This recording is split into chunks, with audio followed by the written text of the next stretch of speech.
გამარჯობა, ეთერშია გადაცემა ერთობიდან ერთწლოვანებამდე. მე გახლავართ დავით გალეგაშვილი, წამყვანი რუბრიკისა ქართული ცივილიზაციის წვლილი კაცობრიობის ისტორიაში. წინა გადაცემაში ქალბატონმა პროფესორმა ანა მესხმა წარმოგვიდგინა ქართული ასომთავრული ანბანის მეოთხე ასონიშანის დონის შესავალი ისტორია დონის შესახებ. თუ როგორ არის დაკავშირებული ეს ასონიშანი შუმერულ სამყაროსთან. დღეს ჩვენ გავნოვაგრძობთ საუბარს დონზე, ოღონდ გადავინაცვლებთ უკვე ნილოსის მდინარის ხეობაში, ვილაპარაკებთ ეგვიპტის ცივილიზაციაზე, რომელიც მცირეოდენით უფრო ნაკლები ასაკისა, ვიდრე იყო შუმერების ცივილიზაცია. მაგრამ ეს ორი ცივილიზაცია, ვინაიდან კაცობრიობის ორი პირველი ცივილიზაციაა, ჩვენი მსმენელისთვის საინტერესო იქნება, რომ ვისაუბროთ დღეს უკვე ეგვიპტელების თაობაზეც. გამარჯობა ქალბატონო ანა. გამარჯობათ. შუმერებთან როგორ იყო დონი წარმოდგენილი ჩვენ ეს ვაჩვენეთ მაყურებელს, დღეს შეგვიძლია რომ ვილაპარაკოთ უკვე იგივე ასონიშანზე, ოღონდ უკვე ეგვიპტეში. კი ბატონო. ჩვენ წინა საუბარში მოგახსენეთ, რომ ქართული ასომთავრული დონი, ისევე როგორც თუ გახსოვთ, ქართული ასომთავრული ჯანი, არაჩვეულებრივი სიმარტივით გადმოსცემს უზარმაზარ ასტრონომიულ ცოდნას. ზუსტად აი ასევე ქართული ასომთავრული დონი, ისევე როგორც ჯანი და როგორც ჩვენ მაშინ ვაჩვენეთ შუმერთან ქართული ასომთავრული დონის კავშირი, ზუსტად ასევე ძალიან მარტივად უკავშირდება ქართული ასომთავრული დონი ეგვიპტურ ცივილიზაციას და ეგვიპტურ ღვთაებრივ სიმბოლიკას. მე ახლა მსურს რომ თქვენ გიჩვენოთ, აი არა ალბათ ასე დავიჭერ, უკეთ ხო შეიძლება გამოჩნდეს. კარგად არის ეს. ხო, კი ბატონო. აი ეს ნიშანი, რა თქმა უნდა, აუცილებლად მიხვდებით, რომ ეს არის იგივე ქართული ასომთავრული დონის ქვესკნელური ფორმა, ანუ მისი ქვედა კულმინაცია. ეს არის დეკემბერი 22-24. ეს პერიოდი, ვინაიდან იგი ზამთრის პერიოდი იყო, ყოველთვის ასოცირებული იყო ხოლმე მკვდართა სამყაროსთან და აქედან გამომდინარეც მას სწორედ ესეთი ქთონური და ქვესკნელური სამყაროს სიმბოლიკა და ქვესკნელური სამყაროს სიმბოლიკას წარმოადგენდა. აღნიშნული ნიშანი გვხვდება ძალიან ადრე ეგვიპტის ცივილიზაციაში. ეს დაახლოებით არის 3000 წლიდან 2006 წლამდე, როდესაც ჩვენ გვაქვს წინარე დინასტიური პერიოდი და უკაცრავად ადრე დინასტიური პერიოდები და ამ ადრე დინასტიურ პერიოდში სულ ორი დინასტია მოიაზრება, ეს გახლავთ პირველი და მეორე დინასტიები და სწორედ აი ამ პირველი და მეორე დინასტიების აკლდამების კედლებზე იყო გამოსახული სხვადასხვა წარწერები, ნიშნები და შემდეგ, რაც შემდეგში უკვე ქალბატონმა ჰილდა პეტრიემ შეკრიბა და გამოსცა წიგნი პირველი და მეორე დინასტიების საბეჭდავები და ინსიგნიები, ანუ სამეფო რეგალიები. ქალბატონი ჰილდა პეტრიე გახდათ ერთ-ერთი წამყვანი ეგვიპტოლოგის და არქეოლოგის ფლინდერს პეტრიეს მეუღლე. ფლინდერს პეტრიემ უზარმაზარი წვლილი დაასდო ეგვიპტოლოგიის შესწავლას, ისევე როგორც მესოპოტამიისა, მაგრამ განსაკუთრებით მას ეგვიპტე უფრო იზიდავდა და ეტყობა ჰილდა პეტრიესათვისაც, რა თქმა უნდა, ეს სივრცე და ეს სამყარო უფრო ნაცნობი იყო. და აი ამ ნიშნების, როდესაც ამ ნიშნებს ნახავთ თქვენ მის წიგნში, ეს 1927 წელს არის აღნიშნული წიგნი გამოცემული, იქ 721 ნომრად სწორედ აი ეს ნიშანი არის ნაჩვენები. ამ ნიშანს იგი 4 სხვა სიმბოლოსთან ერთად არის ნაჩვენები და ამ სიმბოლოს აქვს ორი სახელი. ეს ორი სახელი, თუ მოგეხსენებათ, რომ ეგვიპტელები ხმოვნებს არ იყენებდნენ და აქედან გამომდინარე მხოლოდ თანხმოვნებით გამოიხატებოდა ხოლმე სიტყვები, მოკლდებოდა აქედან გამომდინარე ეს სახელი, ამ ნიშნის სახელი წარმოდგენილი იყო როგორც ხტმ და მეორე სახელი იყო შნ, შემოკლებული ფორმებით. ხტმ-ზე მე დღეს არ ვაპირებ საუბარს, იმიტომ რომ ეს ძალიან დიდი სიმბოლოა და იგი პირდაპირ უკავშირდება ბიბლიასაც, მაგრამ მე ვილაპარაკებ მეორე სახელთან დაკავშირებით, ვინაიდან მეორე სახელი ერთ-ერთ ჩვენ წინა საუბარსაც უკავშირდება. საქმე იმაშია, რომ როდესაც ეგვიპტოლოგები ახმოვანებენ ხოლმე აი ამ თანხმოვნებით დაწერილ სიტყვებს, ისინი რა თქმა უნდა სხვადასხვა მეთოდების გამოყენებით აღადგენენ ხოლმე იმ ხმოვნებს, რა თქმა უნდა ზოგი სწორია და ზოგი მიახლოებითი, აღადგენენ ხოლმე იმ ხმოვნებს, რომლებიც კი აი ამ შემოკლებაში, ამ თანხმოვანთა ჯგუფში შეიძლება გამოტოვებული იყოს. მაგრამ მიაჩნიათ, რომ ეგვიპტურ ენაში არ არსებობდა ხმოვანი ე და აქედან გამომდინარე, როდესაც ეგვიპტოლოგები ვერ გაახმოვანებენ ხოლმე რომელიმე სიტყვას, იმ ხმოვნის ნაცვლად ჩასვავენ ხოლმე ხმოვანს ეს კი იმ წუთშივე იმას გეუბნება, რომ აი ამ სიტყვაში ეგვიპტოლოგებმა ხმოვნის აღდგენა ვერ მოახერხეს. ანუ ეს თუ შეიძლება ასე ითქვას, ჰიპოთეტური ხმოვანია, რომელიც ეგვიპტოლოგების აზრით, რომელიც არ არსებობდა, მაგრამ იმის გამო, რომ შნ გამოსათქმელად თანხმოვნების საშუალებით საარტიკულაციოდ რთულია, რა თქმა უნდა, მაშინ სწორედ ის ხმოვანი ჩასვეს, რომელიც ეგვიპტურში არ არსებობდა, თან გეუბნება, რომ იქ ხმოვანი უნდა ყოფილიყო, თან ამავე დროს ინფორმაციას გაწვდით იმის შესახებ, რომ ეს ის ხმოვანი არ არის, რომელიც უნდა ყოფილიყო საწყის ფორმაში. მაგრამ, როდესაც თქვენ აი ამ თუ შეიძლება ასე ითქვას, ჰიპოთეტურ ფორმას, ხო, აღდგენილ აი ამ შენ ფორმას, რომელშიც ეს არ უნდა იჯდეს და როდესაც ამ სიტყვას წაიკითხავს ქართველი, შეუძლებელია, რომ მან არ მოახდინოს აღნიშნული სახელის იდენტიფიკაცია ქართული მეორე პირის ნაცვალსახელთან, იგივე შენთან. ახლა აქ მინდა მოგახსენოთ ის, რომ ეგვიპტურ ცივილიზაციაში ძალიან ბევრი ქართული ნაცვალსახელი გამოყენებული არის ღვთაებების სახელებად, ისე არის გადატანილი ზოგადი სიტყვების მანიშნებლად, ამავე დროს არის ფარაონების სახელებში შესული და ასე შემდეგ. ძალიან ფართო გამოყენება აქვს ნაცვალსახელს, ქართულ ნაცვალსახელს, უпростоრად ასე ვიტყვი, ქართველურ ნაცვალსახელებს, იმიტომ რომ სხვადასხვა ქართველური ენის ნაცვალსახელებია გამოყენებული, სხვადასხვა სახელების საწარმოებლად. ანუ ონომასტიკური სფერო შუმერული მაპატიეთ ეგვიპტური ცივილიზაციისა საკმაო რაოდენობით შევსებული არის სწორედ ქართული ნაცვალსახელების მეშვეობით. და აქ მე მსურს დაუკავშირდე ეს ჩვენი საუბარი მსურს მე დაუკავშირო ფინიკიური სინის შესახებ, როდესაც საუბრობდით და ვამბობდით, რომ სინ წარმოადგენსო შუმერულ აკადური მთვარის ღვთაების სახელსო და მე მაშინ თუ გახსოვთ მოგახსენეთ, რომ სინ ეს ჭანური ფორმა გახლავთ იგივე შენ ნაცვალსახელისა, ხო? აქედან გამომდინარე გამოდის, რომ მესოპოტამიაში, ფაქტობრივად შუმერში და აკადში ჩვენ გვქონდა სინ, ანუ ჩვენ გვქონდა ჭანური ფორმა გავრცელებული, ხოლო ეგვიპტეში კი ჩვენ პირდაპირ უკვე გავრცელებული გვაქვს ქართული ფორმა, რომელსაც ქვია შენ. და აი ეს სიმბოლო, აი ეს ნიშანი, რომელსაც თურმე რქმევია შენ და ჩვენი აზრით ქართველების ქართულური კუთხით თუ მივუდგებით, დიახ, ეს უნდა ყოფილიყო სწორედ შენ, ის გეუბნება. ანუ ნიშანი ამყარებს კომუნიკაციას თქვენთან. თუ ქართველი კითხულობს ამ ნიშანს, ის პირდაპირ ეუბნება, რომ მე ეს ნიშანი რომ ვარ და მარადისობას რომ ეძახიან ეგვიპტელები, ეს ხარ შენ.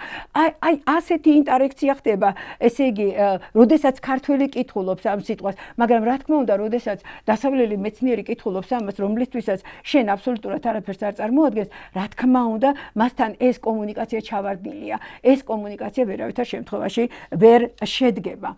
აი ასეთი ნიშანი, რომელსაც ერქვა თურმე შენ და თქვენ Google-ით თუ მოიძიებთ აღნიშნულ ნიშანს, უნდა აკრიფოთ შენ ring, ანუ შენის რგოლი, თქვენ უამრავ ილუსტრაციას ნახავთ, უამრავ ფერწერულ კი არა, უამრავ ფრესკებს ნახავთ, სიმბოლოებს ნახავთ და ასე შემდეგ, სადაც აღნიშნული ნიშანი ფიგურირებს. და ახლა მე მინდა აქ ერთ-ერთი ინტერნეტში ერთ-ერთი სურათია წარმოდგენილი, სადაც ინგლისურად წერია შენ. მართალია არასწორად მის შესაბამება, რაც წარმოდგენილი სურათებს, მაგრამ თვითონ სიტყვა შენ უცხოელებსაც გაუგიათ რა არსებობს, მაგრამ რას ნიშნავს არიციან? ხო, რა თქმა უნდა არიციან, იმიტომ რომ ასე შეიძლება რომ თქვენ რომ ურჩიეთ, შეუძლიათ რომ ანალოგიური სურათი მოძებნონ ინტერნეტ სივრცეში. ამ შემთხვევაში მაგალითად წარმოუადგინე და არა სხვა მიზნებისთვის. ხო, კი ბატონო. და ახლა ჩვენ შეგვიძლია უკვე მოგახსენდეთ ესე იგი რომ ძველი წელთა აღრიცხვის მე-3000 წლეული დათარიღებული სიმბოლო გახლავთ და ახლა მე მინდა მე-18 დინასტიაში გადავიდე. ეს მოგახსენებათ ყველასთვის ცნობილი ეს ტუტანხამონის თუ შეიძლება ასე ითქვას და მისი წინაპრების დინასტია გახლავთ. ეს არის აქ წარმოდგენილი არის სამი ილუსტრაცია. პირველი ზედა ილუსტრაცია საკმაოდ საინტერესო ილუსტრაცია გახლავთ და ახლა აი ამ ღვთაებებზე მინდა ორიოდე სიტყვა მოგახსენოთ. აქ ეს წარმოდგენილი არის მტაცებელი ფრინველი. ეს შეიძლება იყოს ძერა, შეიძლება იყოს შევარდენი, ცოტა რთულია გარჩევა მაგისი და მას როგორც ხედავთ ბრჭყალებით სწორედ აი ეს შენ რგოლი უკავია. ანუ ეს არის იგივე ქართული ასომთავრული დონის ქვედა კულმინაცია. მაგრამ შეხედეთ ახლა რა ხდება.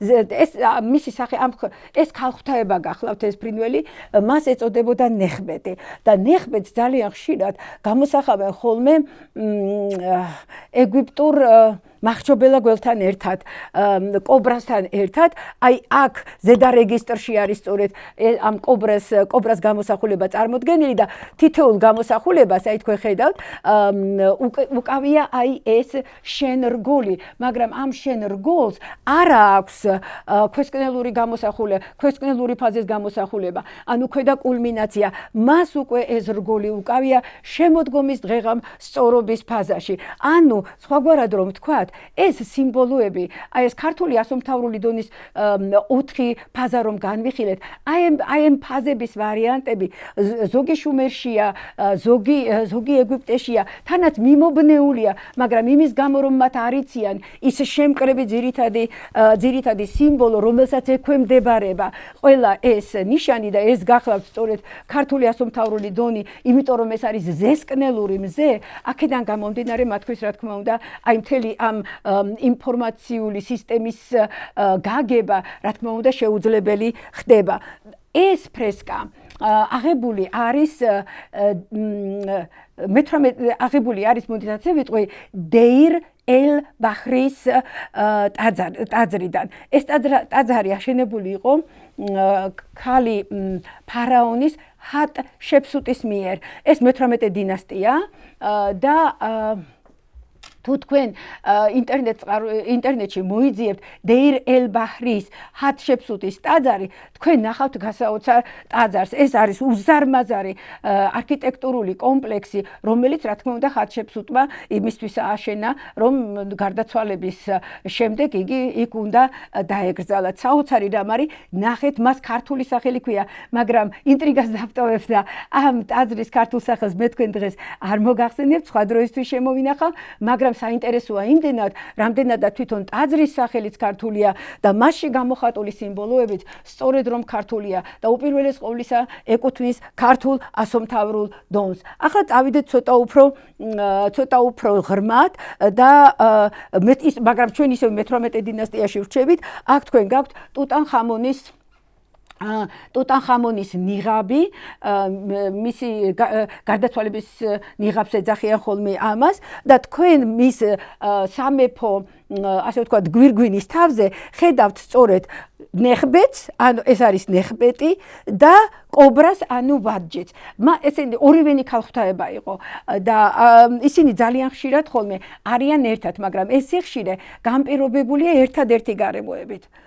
ეს იმით, როდესაც ზემო და ქვემო ეგვიპტე იყო გაერთიანებული. სხვაგვარად, ნეხბეტი იყო ზემო ეგვიპტის მფარველი ღვთაება, ხოლო ვაჯეტი, კობრა იყო ქვემო ეგვიპტის, ანუ ნილოსის დელტისაკენ, ხო, უკვე ჩრდილოეთი ნაწილი, ასე ვთქვათ, ნილოსის ჩრდილოეთი ნაწილი, აი იმ ადგილის ქალღვთაება გახდათ. როდესაც კი მოხდებოდა ხოლმე ეგვიპტის გაერთიანება, რა თქმა უნდა, ამ ორივე ქალბატონს, როგორც და ასეც ეძახდნენ ეძახდნენ ორი ქალბატონი გააერთიანებდნენ ხოლმე და სამეფო გვირგვინზე ორივე ერთად იყო წარმოდგენილი. სხვაგვარად ეს ნიშანი, ამ ორი ღვთაების ნიშანი თქვენ ასევე კარნახობთ იმას, რომ იმ პერიოდში ზემო და ქვემო ეგვიპტე გაერთიანებული გახდათ.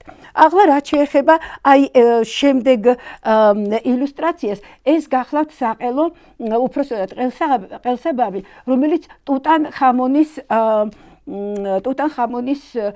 აკლდამაში აღმოჩნდა და აქაც წარმოდგენილი არის, როგორც ხედავთ, წარმოდგენილი არის ჰეჰი, ერთ-ერთი უпроსტად მარადიულობის სიმბოლო, რომელსაც ორივე ხელით ზევით აქვს აწეული, სწორედ თავს ზემოთ აქვს აწეული, სწორედ აი ეს მარადისობის სიმბოლო, ანუ იგივე ქართული ასომთავრული დონი, ანუ რასაც ეგვიპტელები ეძახდნენ, იგივე შენ რგოლი. აქედან გამომდინარე, ჩვენ ეხლა ნახეთ, რომ თურმე ეგვიპტურ სინამდვილეშიც ეს ქართული ასომთავრული დონი სხვადასხვა ვარიანტებით არის მოცემული, მაგრამ მისი მნიშვნელობა, აი ეს მარადიულობა იყო ერთ-ერთი მნიშვნელობა და ზოგიერთი ეგვიპტოლოგის სახით, აზრით აღნიშნული სიმბოლო აგრეთვე განასახიერებდა იმას, რაც მზეს გარშემო არტყია. ანუ ფაქტობრივად იგი განასახიერებდა სამყაროს. მაგრამ თუ ჩვენ ავიღებთ ეგვიპტურ განმარტებას ცალკე და თუ ჩვენ ავიღებთ ქართულ ასომთავრულ დონში ჩამარხულ ინფორმაციას, აღმოჩნდება, რომ ჩვენი ინფორმაცია უფრო სწორია. ანუ აღნიშნული სიმბოლოს ქვესკნელური, ანუ ქვედა კულმინაცია უფრო სწორია, ვიდრე ეგვიპტელების მიერ გამოხატული მნიშვნელობა ამ სიტყვისა. და რატომ? იმიტომ, რომ ეგვიპტური ცივილიზაციის მთელი ხანგრძლივობა, სანამ იგი არსებობდა, ხო, გამსჭვალული იყო მთლიანად იმ სიკვდილის შემდეგ სიცოცხლეზე ზრუნვით.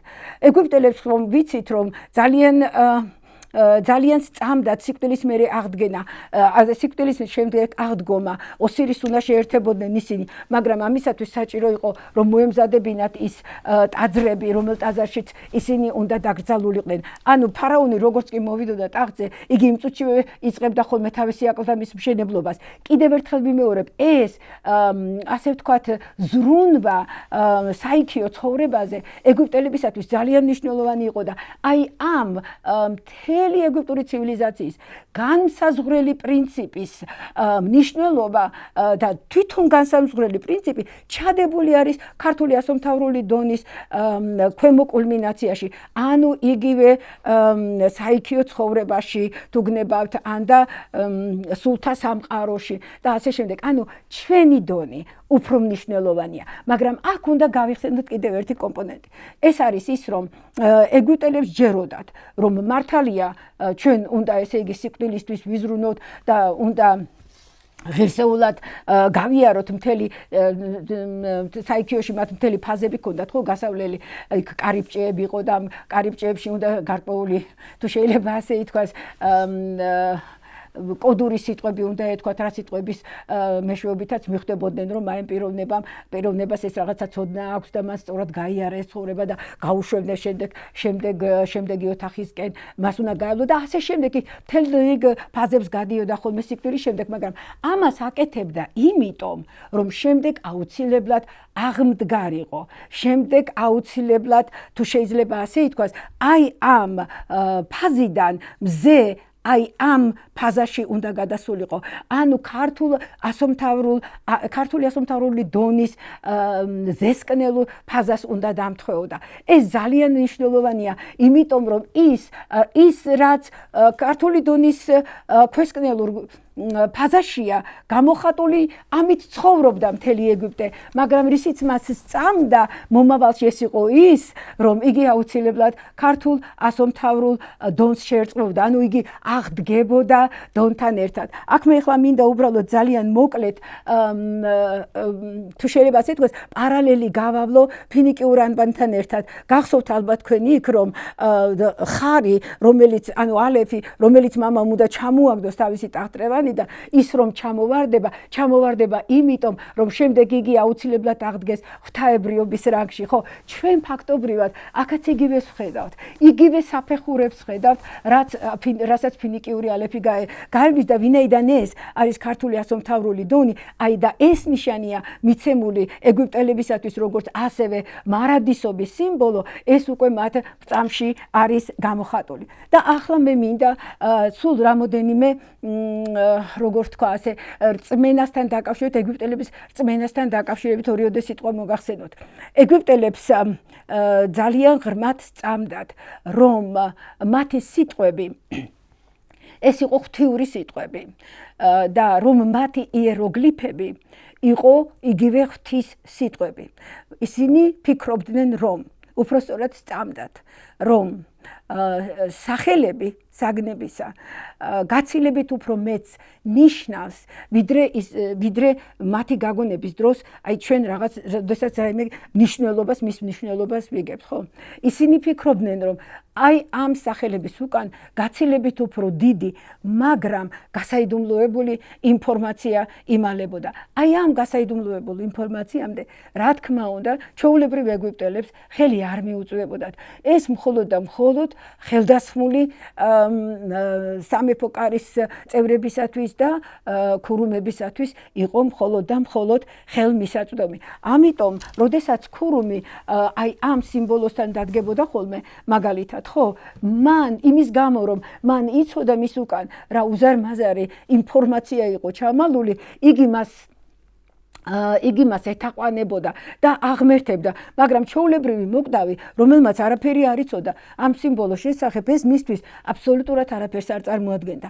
აქედან გამომდინარე, ჩვენ შეგვიძლია ვთქვათ, რომ მთელი ის გასაიდუმლოებული ინფორმაცია, რომელიც კოდირებული არის ქართულ ასომთავრულ დონში, რომელიც აგრეთვე კოდირებული არის შუმერულ ჯოხსადარ-გოლში, ეგრეთ წოდებულში და რომელიც ასევე კოდირებული არის ეგვიპტურ შენერ-გოლში, ეს ყველაფერი თავიდანვე მოცემული იყო ადამიანებისათვის. ანუ ეს ცოდნა არსებობდა და ეს სიმბოლოები ყოველთვის ეუბნებოდნენ იმათ, ვისაც კი ამ ცოდნისთვის ხელი მიუწვდებოდა, რომ აი ჩემს უკან ეს ინფორმაცია, აი ეს არის ის, რაც რეალობაში მოხდა და რასაც ჩვენ ვეთაყვანებით. მაგრამ სამწუხაროდ ეს ცოდნა დაიკარგა და ჩვენ დღეს გვიწევს აი ამ ცოდნასთან თუ შეიძლება ასე ითქვას, დაბრუნება და მისი ხელახალი წამოწევა. აი ასე აკავშირებს ჩვენი ქართული ასომთავრული დონის თითქოს და ძალიან მარტივი, მაგრამ ამავე დროს უგენიალურესი ფორმა უზარმაზარ მკვდარ ცივილიზაციებთან, მთელი მესოპოტამიის ცივილიზაციასთან და ეგვიპტის ცივილიზაციასთან ორ დიდ საკაცობრიო კულტურასთან, რომელმაც ძალიან ბევრი რამ გააკეთა იმისათვის, რომ ჩვენ დღეს ისევ ყოფილიყავით, იმ საფეხურზე ყოფილიყავით, რომელზეც ვართ. და ყველაფერ ამას წინ უძღოდა ქართული ასომთავრული დონი. დიდი მადლობა. ქალბატონო ვანდა, რამდენიმე კითხვა მაქვს თქვენთან. კი ბატონო. მათ შორის აი ეს სიმბოლო, რომელიც ერთ-ერთი მთავარი სიმბოლოა ეგვიპტელების კი ბატონო. სახელმწიფოში. რას ნიშნავს ეს? მეს მაინტერესებს და ალბათ მსმენელსაც. მე ვფიქრობ, ასე ზუსტად ცოტა გამიჭირდება, მე ვფიქრობ, რომ ეს ჰორუსის სიმბოლო უნდა იყოს. ჰორუსი ეს იყო მათი, აი როგორ გითხრათ, ერთ-ერთი უდიდესი ღვთაება გახდათ და ეს იყო ხათორის ვაჟი, ხათორი ეს იყო ქალღმერთება, ძალიან დიდი ქალღმერთება, რომელსაც ტაძრებსაც უგებდნენ და ასე შემდეგ. შევარდენთან აიგივებენ აი ამ ფრინველს, თუმცა აქვე უნდა ითქვას, რომ უშუალოდ როდესაც ფრინველს უყურებთ, იგი უფრო არის აი ძერას მაგვარი თუ გნებავთ ხო აი შევარდენის მას კლანჩებში დონი უკავია რა თქმა უნდა. მნიშვნელოვანია ეს ეგვიპტის განსახიერებას მიანიჭეს უფლება, რომ კლანჩები დაიკავოს დონი. თავზეც მზის სიმბოლო აქვს მას. კი, ეს და ეს ხორუსი თვითონ იყო დაკავშირებული თუ შეიძლება ასე ითქვას მზესთან, ამიტომ საერთოდ ეგვიპტური ცივილიზაცია მთლიანად იყო მზესთან დაკავშირებული, მაგრამ ეს მზე მკვდრის მზე იყო, ეს საიქიოს მზე იყო თუ შეიძლება ასე ითქვას, იმიტომ რომ მათ სწამდათ, რომ მზე, რომელიც ესე იგი დილით ამოდიოდა ანათებდა ქვეყანას და ასე შემდეგ, მერე ის ჩადიოდა და იმ ქვესკნელში მოგზაურობდა. ანუ მზე თავისთავად ხან აი ამ სკნელს ჩვენს სკნელს ანათებდა, ხან კიდევ ქვესკნელს ანათებდა. აი ორი ასე ვთქვათ განსხვავებული ფაზა ქონდა. ქალბატონო ანა, ერთ-ერთ წინა გადაცემაში მე მაყურებელს მოვუყევი ისტორია ჩვენი უზურპასესი სვანების წესჩვეულებაზე. როდესაც გარდაიცვლება ადამიანი, მიმდინარეობს წესების დაცვით დატირება და დატირება მართლაც რომ შემაძუნებელია ეს როგორ ემშვენებიან გარდაცვლას. მაგრამ თურმე წესჩვეულება განსაზღვრავს და ის დღესაც ძალაში უნდა იყოს, რომ ოდესაც ღამდება, ოდესაც მზე ქვესკნელში ჩავა და სიხარულს, ანუ სინათლეს ჩამგაგებით მიიტანს გარდაცვლებული სულებთან, მაშინ მომტირალებს ეკრძალებოდათ ტირილი. ისინი უნდა ყოფილიყვნენ გაღიმულები, უნდა გაეღიმათ იმისთვის, რომ გაეზიარებინათ სიხარული გარდაცვალებული სულებისა, რომლებმაც მზე იხილეს. ანუ აი ეს ზესკნელი და ქვესკნელი ჩვენს ქართულ წესჩვეულებაში ამრიგათაა შემონახული, ისა თქვენ დღეს მოყევით, აი შეიძლება რომ დავუკავშიროთ ამასაც. კი, აბსოლუტურად უკავშირდება მაგას. კი, იმიტომ რომ მზე როდესაც ჩადიოდა ქვესკნელში, იქ ის სულები ხარობდნენ, თუ შეიძლება ასე ითქვას, აქედან გამომდინარე, ის უკვე მკვდარი კი აღარ იყო, ის მზესთან იყო ნაზიარები და აქედან გამომდინარე, რა თქმა უნდა, მისი გლოვა უკვე აღარ შეიძლებოდა. ძალიან საინტერესოა ეს ყველაფერი. აქ გარდა ამისა, მე მინდა შევახსენო ჩვენს მაყურებელს, რომ ამას დროებით ავიღებ. დონის თვითონ სახელდება მომდინარეობს ჩვენი ასონიშნისგან, მე-16 ასონიშანი არის on. on ეს არის წრე და ალბათ ეს ქვემოთა სხივი შეიძლება მზის სხივად აღვიქვათ ან კიდევ სხვა რაიმე ნიშნად, მაგრამ თავარი არის ის, რომ ეს არის on მზის ნიშანი. და შემდეგ, როდესაც ჰორიზონტალური ხაზი მას დაემატება, მას უკვე მიენიჭება სახელი დონ და უკვე დონის სამყარო იწყებს მოქმედებას ეგვიპტეშიც და ჩვენთანაც. ქალბატონო ანა, როდესაც ბატონი რამაზი ცოცხალი იყო, ბატონი რამაზ პატერიძე და ჩვენ ერთად ვაკეთებდით მისი წიგნის უფრო პოპულარულ ენაზე გადმოტანას და გამოიცა კიდე წიგნი, თქვენი რეკომენდაციით იქ ჩვენ განმარტებით ნაწილში სკოლიოში მიუთითეთ შემდეგი ინფორმაცია, რომ ეგვიპტის დედაქალაქს ერქვა on. იქ იდგა იმ დროინდელი სამყაროს, აქ საუბარია 4000 წლის წინანდელ სამყაროზე, უდიდესი ტაძარი მზის თაყვანისცემისა და შემდეგ ამ ქალაქს, სადაც დღეს კაიროა, იქ იყო ესონი, ბერძნებმა დაარქვეს ჰელიოპოლისი, მზის ქალაქი. რას ხვდებით ამაზე, რას ნიშნავს? აი, on ერქვა ქალაქს, მზის ქალაქი ყოფილა, ბერძნებმა მას ჰელიოპოლისი უწოდეს, იქ ყოფილა ტაძარი, ეს onis შემდეგ სახელდების საფუძველია დონისა. აი, რას ნიშნავს ეს ყველაფერი? სად ეგვიპტის ცივილიზაცია, სად ჩვენ? აი, რატომ ხდება ეს ყველაფერი ეს? ხო, ეს ცოტა ესეთი თემა გახლავთ, როგორ გითხრათ, რომელზედაც მე ვფიქრობ, ჯერჯერობით სრული პასუხის გაცემა ალბათ არ იქნება კარგი, იმიტომ რომ ყველანაირი ინფორმაციას თავისი გამოსვლის დრო გააჩნია, მაგრამ დონთან დაკავშირებით და უნთან დაკავშირებით, რა თქმა უნდა, ეს ყველაფერი ასე თქვენ რაც მოყავით ახლა, ეს ყველაფერი სწორია, კი ეს მე ჩემ წიგნშიც მაქვს აღნიშნული, უბრალოდ იმის თქმა მინდა, რომ აი ჩვენთან შემორჩენილი ეს მნიშვნელობა, onis მნიშვნელობა, ხო? აი უშუალოდ სად გაქვთ ეს მზეს, სად ნიშნავს? ქართულში მე ჯერჯერობით ეს ვერ ვნახე. თვითონ რომ მზეს უნდა ნიშნავდეს, ეს კი გასაგებია, მაგრამ გვაქვს, აი როგორ გითხრათ, დავუშვათ ქუთაისი რომ ავიღოთ, ხო?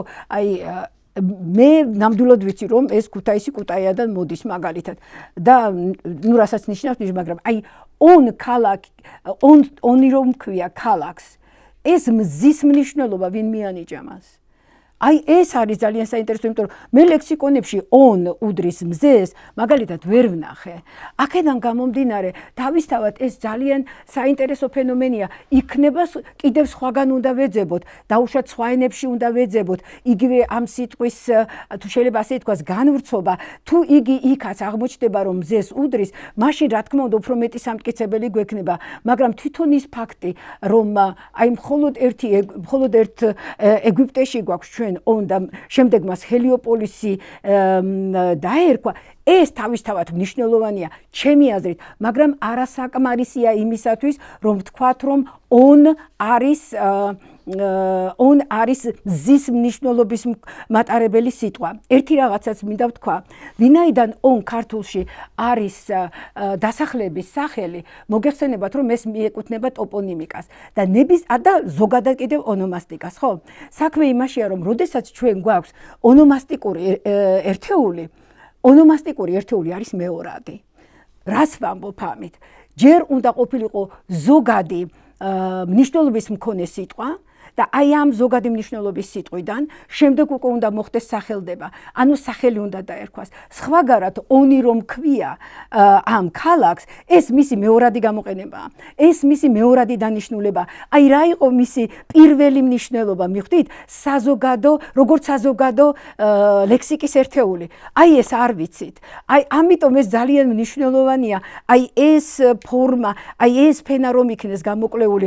მე კი დაახლოებით ვხვდები ესე იგი ეს პირველი რა არის ეგვიპტური მასალა მეუბნება, მაგრამ მე ჩემს ენაში რომ ძალიან მყარად ვთქვა, რომ on არის დიახაც რომ ქართული სახელი. მე აუცილებლად უნდა დავამტკიცო, რომ on როგორც სახელი, როგორც ადგილის დასახელება, მოდის ზოგადი ერთეულიდან, ზოგადი ლექსიკის ერთეულიდან, რომელსაც აქვს მზის მნიშვნელობა. არ ვიცი რამდენად სწორად ესე გასაგებად ავთქვი, მაგრამ აი ეს მეორადობა ნებისმიერი სახელის, ეს სხვათა შორის მარტო onს არ გადეკუთვნება.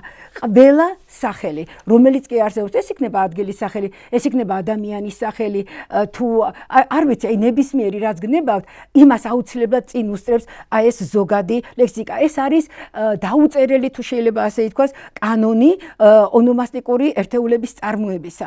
ამიტომ ეს რაც ახლა თქვენ თქვით, რა თქმა უნდა ძალიან მნიშვნელოვანია, რა თქმა უნდა როგორ გითხრათ, ძალიან საყურადღებოა, მაგრამ აი ეს ქვედა ფენა უნდა ვიპოვოთ აუცილებლად, რომ ჩვენ შეგვიძლია ძალიან მყარად უკვე ვთქვათ, რომ დიახაც on არის ჩვენი და კიდევ ერთ რამეს ვიტყოდი, დონი და on რომ დააკავშირეთ ერთმანეთს, აქ ჩემი აზრით ისევ კიდევ ერთხელ ხაზს გაუსვავ ამას, აქ ცოტა სხვა თუ შეიძლება ასე ითქვას სიბრძნეს იცრუისა იმალება და ამიტომ აი ამ სახელების ესეთი ადვილი გადასვლა, გადმოსვლა ცოტა საშიშია თუ ჩვენ არ მივცევთ ძალიან მყარ მტკიცებულებას, რომ ეს მართლაც იქიდან არის წამოსული, იმიტომ რომ დონი თავისთავად როგორ გითხრათ, იშლება ძალიან მარტივი ერთეულებად და ეს მარტივი ერთეულები უამრავი ღვთაების სახელში გადის და ამიტომ ასე უბრალოდ რომ ვთქვათ, რომ ეს 100-ია, ცოტა რთულია.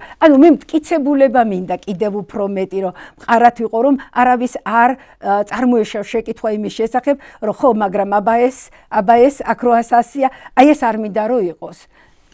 კიდევ ერთ ამბავს შეგახსენებთ, თუნდაც ჩვენი უძვირფასესი რამაზ პატარიძე ცოცხალი იყო, ენერგიული იყო და მასზე დოკუმენტურ ფილმს ვაკეთებდით და ქალბატონი რუსიკო ძნელაძე.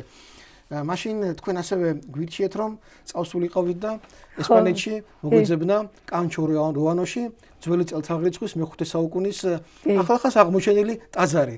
და მართლაც საოცარი კადრები გადავიღეთ ამ ესპანეთში. რას გეტყვით ამაზე? ეს რას ნიშნავს? ეს უზარმაზარი ძველი ტაძარი უკვე იბერიის ნახევარკუნძულზე. ეს მე-20 საუკუნეში აღმოჩენილი ისტორიული ტაძარი შეიძლება ასე დავარქვათ და აი ეს ნიშანი რას ნიშნავს? ხო, ესეც რა თქმა უნდა ქართული ასომთავრული დონი გაქვს. საქმე იმაშია, რომ ეს ცოტა ისტორიას მივაწვდიდი ამ სმენელს ამასთან დაკავშირებით. საქმე იმაშია, რომ მე-5 საუკუნეში ახალი წელთაღრიცხვით იგულისხმება, მე-5 საუკუნეში ეს ტაძარი, ეს მზის ტაძარი იყო, ეს უпростоრად ტაძარი იყო, მაგრამ უშუალოდ რისადმი იყო მიძღვნილი არ იციან, მაგრამ ეს ტაძარი დაწვეს. აი ეს რომ დაწვეს და მე შიგნით რომ ეს აღმოვაჩინე, უკვე იმ წუთშივე მივხვდი რომ ეს იყო მზის ტაძარი. სხვანაირად ესე იგი, აი ეს რიტუალური დაწვა იყო. რიტუალური დაწვა რას ნიშნავს? როდესაც დაიწვება და უბრალოდ ეს ფერფლი დაიდება ერთია, მაგრამ როდესაც ხდება მისი დატკეპნა, ანუ დაიწვა რაღაც და შემდეგ იმ მიწას სპეციალურად ტკეპნიან რომ ის დარჩეს და ასე ვთქვათ უფრო მაგალ გრუნტად გადაიქცეს, ამ შემთხვევაში უკვე საუბარი არის იმაზე რომ მე კი დავწვი, მაგრამ მე ეს უნდა შევინახო. და აქედან გამომდინარე ეს ტაძარი ასეთი რიტუალური დაწვის შედეგად ისევ მზეს მიუძღვნეს, ისევ ცეცხლს მიუძღვნეს. ჩემი აზრით, ჩემი ინტერპრეტაციით და დონი აქვს სწორედ მაგას გვიჩვენებს. აი ამ პატარა მონაკვეთში, აი ეს მონაკვეთი უფრო სწორად წარმოადგენდა საკურთხეველს. რამდენადაც მე ეს ვიცი წაკითხული მასალიდან. გიდმა ჩვენ გადამღებ ჯგუფს მასე მოუყვა. ეს არის საკურთხეველი. საკურთხეველია. ცენტრალური მთავარი ადგილი ამ უზარმაზარ ტაძარში და მიუთითა აი ამ ნიშანზე. მაგრამ მან არ იცოდა რომ ეს დონია. მას წარმოადგენდა არ ხონდა რომ სასო ნიშანია. აი ეს ხდებოდა რამოდენიმე წლის წინ ეს თქვენ ხომ ნახეთ უკვე ფილმშიც არის. კი, ვიცი ხო. კი, მახსოვს მე მაშინ მე თვითონაც ძალიან აღფრთოვანებული ვიყავი ამ თქვენ ვარ გეთქვათ ახლა მე ნამდვილად არ ვიცოდი კანჩოროვანოში რომ დონი იქნებოდა ძველ ტაძარში. კიდევ კაი გითხარით. ხო, აქ ერთი საინტერესო ამბავი შეიძლება ითქვას აი ამ დონთან დაკავშირებით, იმიტომ რომ აქაც არის იცით ისევ და ისევ როგორ თქვა, აი თანგატყუებენ და თან სიმართლეს გეუბნებიან. მოცემული არის დონი მართალია, აქედან რო უყურებთ, ეს დონი არის მომლოცველი რო აქედან მივიდოდა, ხო? პირდაპირ დონია, ქართული ასომთავრული დონია, მაგრამ იმათთვის, ვინც საკურთხევლის უკან იდგებოდა მაგალითად, იმათთვის ეს უკვე ქვესკნელური დონი იყო. ანუ თავისთავად ის ფაქტი, რომ ეს მზის ტაძარი იყო და იგი დაიწვა, იგი უკვე თავისთავად აერთიანებს აი ამ ზესკნელურ ღვთაებას, ანუ იგივე ქართულ ასომთავრულ დონს და რო დაიწვა უკვე ქვესკნელური ღვთაება. ანუ იქიდან თუ აქედან, ხო, აი ამ ორ ზედა კულმინაციას, კი, ზედა კულმინაციას და ქვედა კულმინაციას უკვე გიერთიანებს. ერთდროულად არის ზედა კულმინაციას და ქვედაც.